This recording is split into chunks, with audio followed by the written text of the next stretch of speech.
My research is all about pricing, smart pricing.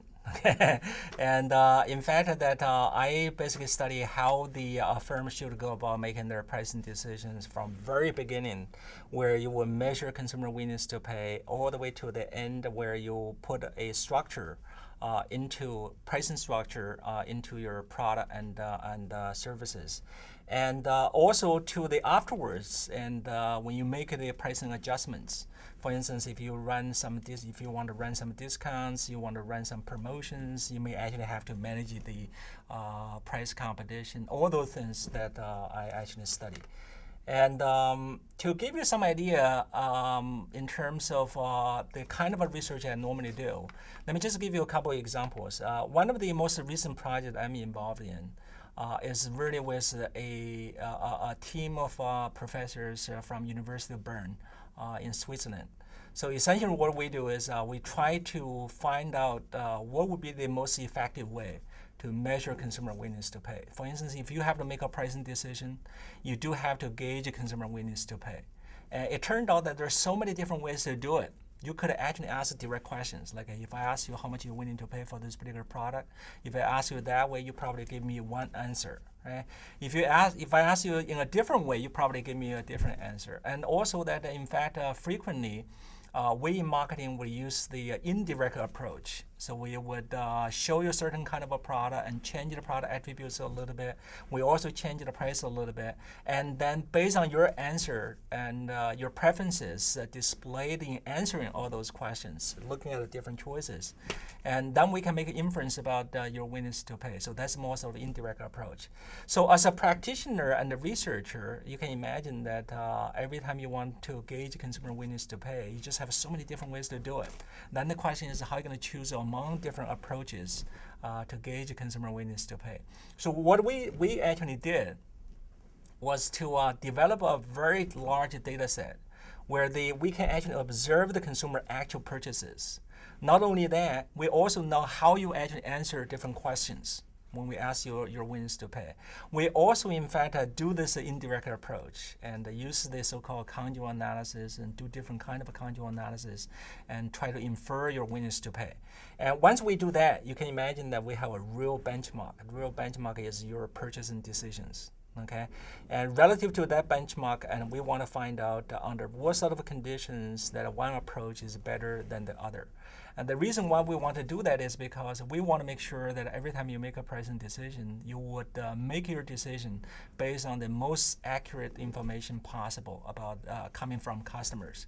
So if you do that, obviously that your pricing decision is going to be more accurate, and definitely that it's more likely that you're going to be successful in the marketplace. The second project I'm involved in, that's also a very interesting project in my mind. Okay, essentially that what it is this. You probably already observed that in some of the department stores in U.S. and you walk in, and for instance for cosmetics, okay, and the cosmetic section is not actually owned by the retailer. Retailer just rent out that space, and the manufacturer will come in, set up a little shop inside of that store. And they will hire their own people, they will do their own merchandise, and they will set their own prices, and so on and so forth. Okay, this is a so-called the stores within a store. Okay, it turned out that in U.S., in certain product categories like cosmetics and high fashion goods and so on, retailers do use this format. Okay. But if you go to China or go to Japan or Hong Kong or Singapore, it turned out that most of the department stores actually exclusively use the stores within a store format. So which basically means that everything they sell within the store are actually owned by the manufacturers themselves. So manufacturers will come in, set up a shop inside of the store. They will make all the decisions that themselves, and the retailer doesn't actually own the inventory. Okay, and so you can imagine that if you compare what's going on here in this country and with what's going on in the U.S. and or in Asia, you may have a lot of questions. And one of the first questions is that why exactly you want to have this kind of a retailing format. Okay, and in fact, you notice that in U.S. Some of the retailers actually embrace that kind of a format. But then, of course, you can ask a further question. The question is that if you think that it's good, why don't you just expand the format into different product categories? You don't have to just do it in the cosmetic category. You don't just have to do it in the high fashion category, right? And you could do like what the Asian retailers are doing, and which is to use their stores within store format for everything. Okay, and so a further question would be that what really accounts for the difference? Why in Asia that the retailers are doing what they're doing, but in U.S. that we are actually doing something different? The reason why we want to address those questions is because once we understand why you may actually want to do it in the first place, and then you will know, for instance, is it a good idea for the manufacturers and retailers to come together, actually embrace this format in this country? The third research project I have been involved in, we actually look into this pay-as-you-wish pricing.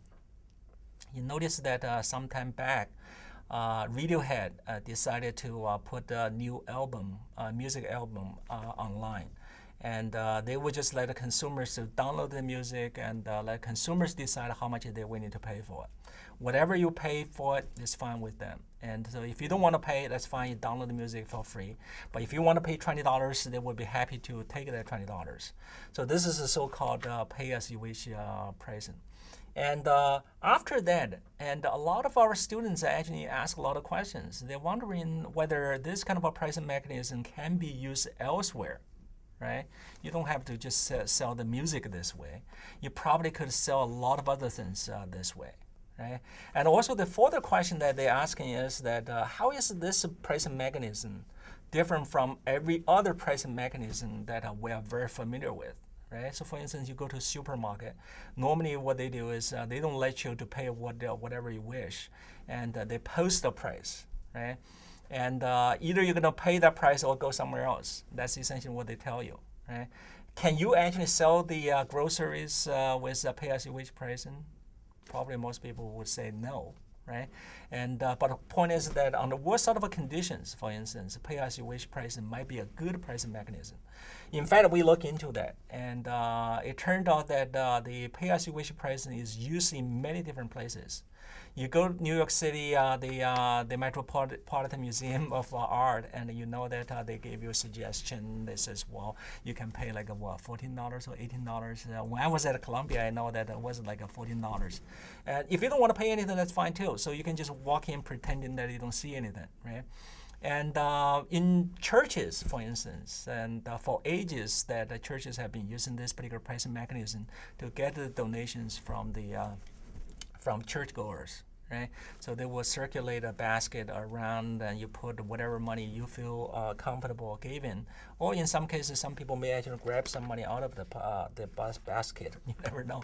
But in any case, pay-as-you-wish pricing is used in many different places. In fact, for some of the restaurant businesses, there are some very well-known examples where the restaurant owners would actually give you a menu, but they don't have a price. The menu doesn't have a price.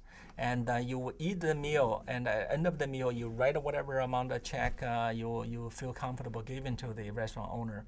It turned out that if you actually look into this and to see what the kind of what this particular pricing mechanism can do to you as a business, it turned out that you can actually apply this particular pricing mechanism in many, many different situations. So we actually quantify under what sort of conditions this is a good thing to do, on what sort of conditions this is not a good thing to do. It turned out it has nothing, it doesn't have a lot to do with the marginal cost.